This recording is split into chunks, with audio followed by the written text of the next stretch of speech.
En manchette ce soir, la sécurisation de la route 111 recommandée.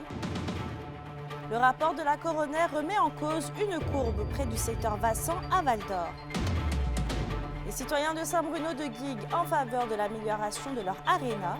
En 50 ans, il n'y a pas eu beaucoup de travaux de rénovation, il n'y a pas eu beaucoup de travaux d'aménagement.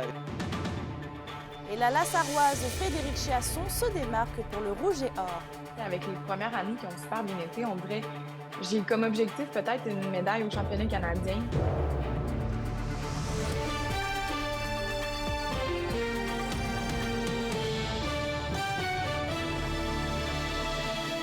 Bonsoir et bienvenue au TVA de 18h. Le ministère des Transports doit sécuriser une courbe de la route 111 près du secteur Vassan à Val-d'Or.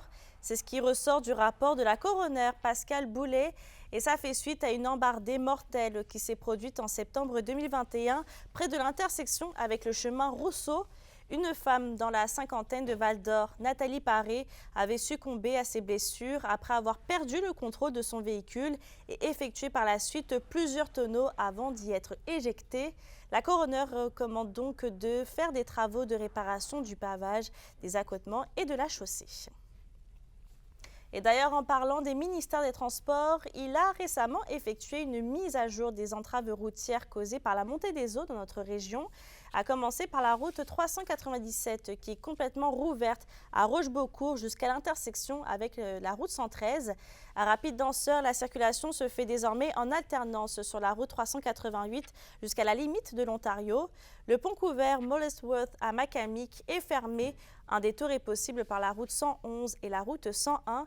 Et finalement, le chemin des Hirondelles à Rivière est accessible à nouveau aux automobilistes. Pour ce qui est des routes encore fermées, le MTQ invite les gens à consulter le Québec 511. On va au Témiscamingue maintenant. Après plusieurs consultations publiques tenues dans les derniers mois, la majorité des citoyens souhaitent préserver et bonifier le Colisée de Guigues.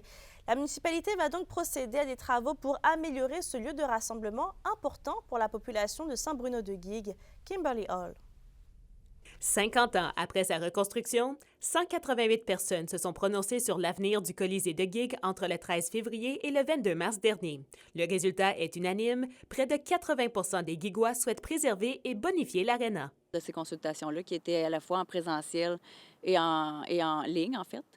Aussi papier, si les gens voulaient remplir un sondage papier, c'était possible pour eux de le faire. Donc, on est content quand même de la participation. Puis nous, en fait, au conseil, on faisait le processus de consultation parce qu'on s'est dit, ça fait 50 ans que les citoyens payent l'infrastructure. C'est légitime, donc, de leur demander qu'est-ce qu'ils veulent qu'on fasse avec cette infrastructure-là. Les coûts de construction sont estimés à près de 4 millions de dollars. La municipalité va donc transmettre des demandes d'aide financière au gouvernement. C'est des projets quand même là, pour une municipalité de 1200 personnes qui sont gros. Donc, qu'est-ce qu'on va déposer comme projet pour aller chercher les subventions inhérentes à ce genre de projet-là? On a formé un comité de suivi là, pour voir un peu qu'est-ce qu'on va faire là. Selon le maire suppléant, Tommy Boucher, les résultats de consultation vont permettre d'éventuels travaux de rénovation nécessaires au maintien de l'établissement. On veut changer la dalle de béton, on veut changer aussi les bandes éventuellement. Une Zamboni arrive en fin de vie, donc on va devoir changer la Zamboni. Fait qu'on s'est dit, tant qu'à changer la Zamboni, est-ce qu'on n'élargit pas la surface glacée pour faire une glace un peu plus grande? Il y a des systèmes aussi de refroidissement là, qu'on va devoir changer, puis plusieurs travaux aussi de mise aux normes pour la sécurité, puis ainsi de suite, là, qu'on doit faire. Ce lieu emblématique pour les citoyens sert également de salle de spectacle. C'est aussi le seul restaurant de la municipalité. L'aréna est donc essentielle pour dynamiser la communauté. On a souvent parlé du Colisée de Guigues comme étant le cœur du village. C'est le Colisée de Guigues qui joue ce rôle-là à Saint-Bruno de Guigues, autant pour le restaurant que pour divers événements culturels, le Festival Western dans l'été, le 125e qu'on a souligné ici avec la bottine souriante et Zébulon dans un gros spectacle le 31 décembre 2022. C'est toujours été une place forte au niveau de la pratique du hockey. Déjà, à l'époque, il y avait des équipes juvéniles, des équipes juniors. Présentement, il y a 4 tournois de hockey là, au Témiscamingue, puis les 4 se passent à Saint-Bruno-de-Guigues. Si tout se déroule comme prévu, les travaux de base pour maintenir ce bâtiment devraient se faire d'ici 4 ou 5 ans. Il reste également à déterminer la façon dont le Colisée de Guigues sera réaménagé. Kimberly Hall, Arrêt Nouvelles, Saint-Bruno de Guigues. Vos réponses à la question du jour TVA, une présentation de la Clinique infirmière Nord-Ouest partout dans la région. Notre équipe peut vous recevoir pour un bilan de santé, une infection, le suivi de maladies chroniques et bien plus. Contactez-nous pour plus d'informations ou visitez notre site Web. Et à la question du jour, on vous demandait, trouvez-vous que les infrastructures sportives de votre secteur sont adéquates? Vous avez répondu non à 53%.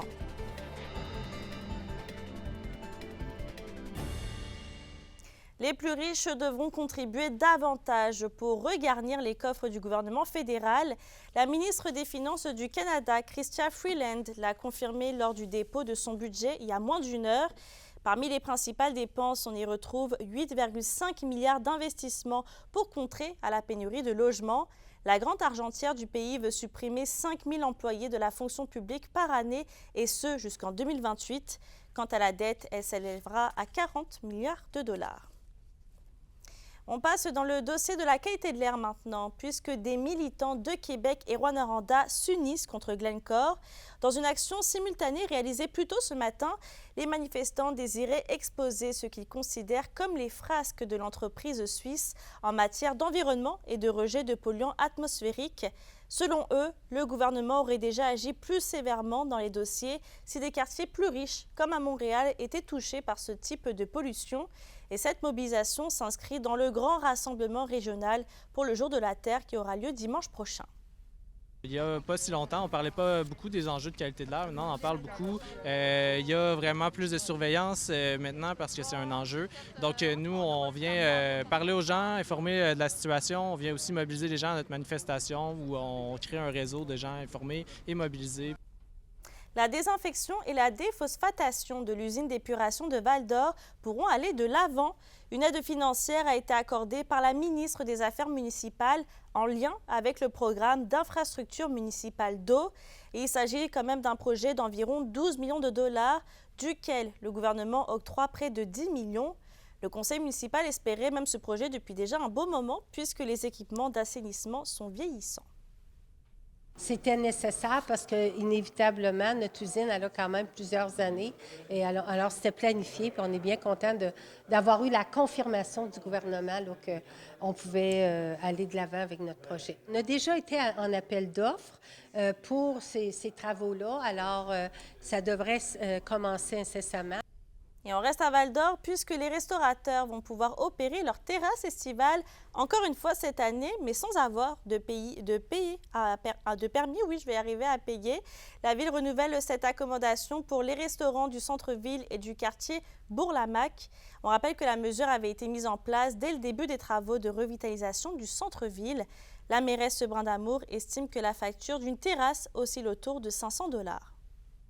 Nous, au début de la revitalisation, on avait déjà prévu pour donner un répit aux commerçants qui voulaient installer leur terrasse, de ne pas charger les frais. Maintenant, on est dit, bon, ben là, ça fait quand même plusieurs phases qu'on fait. On va leur permettre encore cette année, jusqu'à la fin de la revitalisation, de ne pas avoir à payer un permis. Parlons santé, le député péquiste des Îles-de-la-Madeleine parraine une pétition sur l'accès aux soins de santé en région. Joël Arsenault veut faire en sorte que le gouvernement rembourse le coût réel des déplacements médicaux. Une pétition est d'ailleurs disponible sur le site de l'Assemblée nationale jusqu'au 15 juillet pour mettre la pression sur le gouvernement Legault. Et selon le député, l'enjeu est important puisque de nombreux citoyens des régions doivent se déplacer vers les grands centres pour obtenir des soins spécialisés. Et toujours en santé, les parents d'enfants prématurés des régions, comme ici l'Abitibi-Témiscamingue, ont dorénavant droit à un nouveau service d'hébergement dans la région de Montréal. Préma Québec lance l'escale Préma Québec, entrevue d'Yvon Moreau. On voulait ouvrir l'escale pour la simple et bonne raison qu'il y avait une inégalité sur l'île de Montréal pour les familles. Et c'était les familles qui étaient à Maisonneuve-Rosemont qui se retrouvaient à plus de 10 kilomètres d'un centre d'hébergement, dont le manoir, en fait, Ronald McDonald, qui est tout près des 3 autres unités où sont traités des grands prématurés. Et là, ça complexifiait surtout les gens des régions, évidemment. Et comme je dis souvent, en digne abitibienne, je trouvais ça bien malheureux de voir des petites mamans qui se retrouvaient ou des couples qui se retrouvaient à Maisonneuve-Rosemont et qui devaient, soir et matin, faire une grande distance. Bien, pas une grande distance dans le trafic. Mhm. Le trafic montréalais, c'est difficile. Si on n'est pas habitué, c'est complexe. Et il y a souvent des mamans aussi qui se retrouvent toutes seules. Le conjoint va retourner en région, le conjoint va retourner pour le travail, pour les enfants aussi. On a déjà le stress de savoir son enfant, presque en danger, on peut s'exprimer En danger, voilà. c'est sûr. Alors, en plus d'ajouter ce stress-là de devoir se déplacer dans le trafic, vous avez opté pour une solution beaucoup plus positive. Absolument. On sait que, premièrement, c'est un endroit sécurisé, sécuritaire. Les parents vont pouvoir se soutenir entre eux, vont pouvoir échanger entre eux. Ça va faire une différence. Nos intervenants vont être sur place 3 jours semaine. Donc, vont aller sur place, aider les parents. Est-ce qu'on a des formulaires à remplir? Est-ce qu'il y a des choses à compléter? Est-ce qu'il y a quelque chose qui vous complique la vie? Les parents, parfois, ça peut être un détail qui complique la vie et qui va se mettre dans un bout de vie difficile qui est la prématurité, qui est l'hospitalisation de notre bébé. Un bébé, on l'adore, hein? Puis un bébé, ça a besoin de ses parents, puis les parents ont besoin d'être auprès de leur bébé. Pour accéder à l'Escale, à votre centre d'hébergement, on le dit, c'est pas gratuit, mais quand même, c'est pas exorbitant. C'est du copier-coller sur les autres centres d'hébergement qui existent, donc les manoirs. C'est 10 $ la nuit, c'est un ticket modérateur. On veut aussi que les parents prennent conscience que Préma Québec offre ce service-là en pigeant dans son budget d'opération parce que ce n'est pas soutenu pour l'instant par le gouvernement du Québec. Donc, c'est à travers nos subventions, nos dons, les partenaires, tout ça qu'on a réussi à ouvrir l'Escale. Et ça permet aussi aux parents d'en prendre conscience et de ne pas réserver de longues périodes sans y être. L'indice boursier minier au TVA Nouvelle 18h est une présentation de GFM Groupe Financier. Dirigeants d'entreprises et particuliers, fiez-vous aux experts de GFM pour vos placements, assurances de personnes et assurances collectives. Car pour vous, ils vont au-delà de la finance. Bonjour, je suis Luca Stricagnoli de l'Italie. Je rencontre Stéphanie après la pause.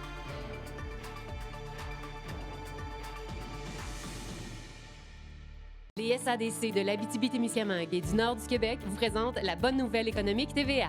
Après plusieurs années à parcourir le monde comme photographe, Caroline Larouche-Héroux revient dans sa région natale et établit officiellement sa place d'affaires au Témiscamingue. Son parcours professionnel lui a permis d'acquérir une expertise riche qu'elle compte d'abord partager avec la clientèle témiscabitibienne. Spécialisée dans les mariages intimes, elle offre aussi divers forfaits familiaux et événementiels. Les SADC, partenaires de l'économie de la région.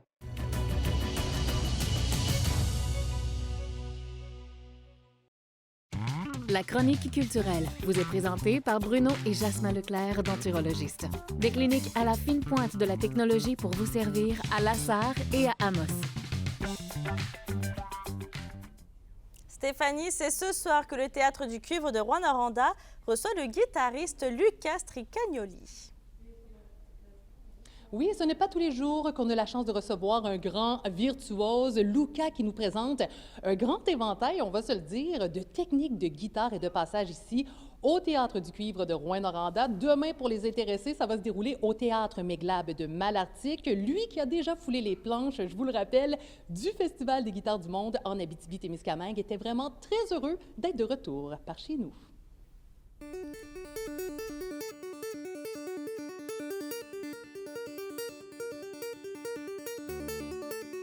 Today is my third time, and I loved the first 2 times, so pretty excited to be here again.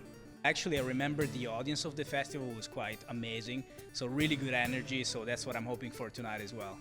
So I started with like classical guitar, then when I was 16 years old, I just quit. I started doing judo, and then I saw on the internet some guitar players playing with this kind of fingerstyle technique, just hitting the guitars, doing strange techniques, and my mind was blown, and I thought, okay, I want to do that too.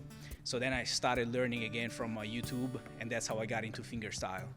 The show tonight is really all about guitar, but what I like to do is I like to explain to people when I'm doing certain things why. So if they see a guitar with 3 necks, I'm gonna explain why the guitar is 3 necks, why does it make sense, and or why am I using like a violin bow while playing a certain piece, you know? Is it just for showing off, or is there like a reason that is musical? So in the end, the show is a little bit of guitar, a little bit of comedy and fun, you know? We laugh a lot normally. Playing another song by Muse, because I have so many songs that I like by Muse, but because Muse shared my version of Hysteria some weeks ago, some people at the past concerts in Quebec, they told me that they discovered me on their page. So they saw on the page of Muse my video and they saw, oh, he's coming to Quebec, so they came to my show. That made me happy.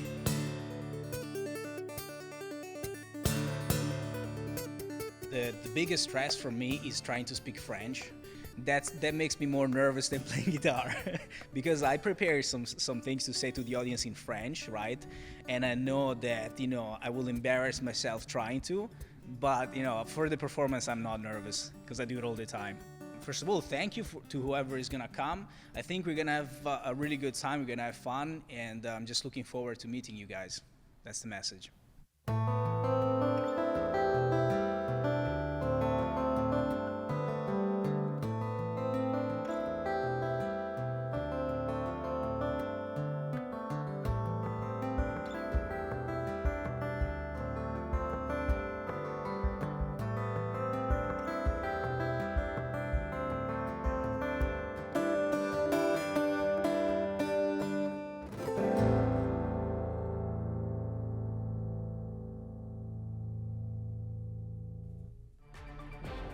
Après la pause, on va mettre la table sur un match important des Huskies qui sont du côté de Victoriaville ce soir et tirent pour l'instant de l'arrière 0-2 dans cette série de deuxième ronde.